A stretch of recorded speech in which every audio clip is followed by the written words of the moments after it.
আমরা যখন লেখা শুরু করছি একটা পাতায়, দর্শকদের সুবিধা হবে এখান থেকে আমরা উপরে একটা স্পেস ছাড়ছি, বাঁদিকে একটা স্পেস ছাড়ছি, দুটোই কিন্তু রেফার করছে আমাদের পাস্ট, আমাদের অরিজিন, আমাদের সোশ্যাল রুল, রেগুলেশন ইটসেট্রা।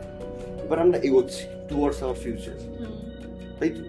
যখন আমরা এখানে ছিলাম এটা আমার প্রেজেন্ট, যখন এখানে আছি এটা আমার পাস্ট, এটা আমার present, we are moving towards our future. ডান দিকে যাচ্ছি, তাহলে right margin refers to our future. ফিউচারটা কিভাবে যাচ্ছি আমি? থ্রু আওয়ার বেস লাইন, অর্থাৎ আমার টার্গেট, আমার মুভ, আমার গোল রেফার করছে আমার বেস লাইন। তোমার কোয়েশ্চেন কি বেস লাইনটা বেশি উঠে গেল বা নেমে গেল?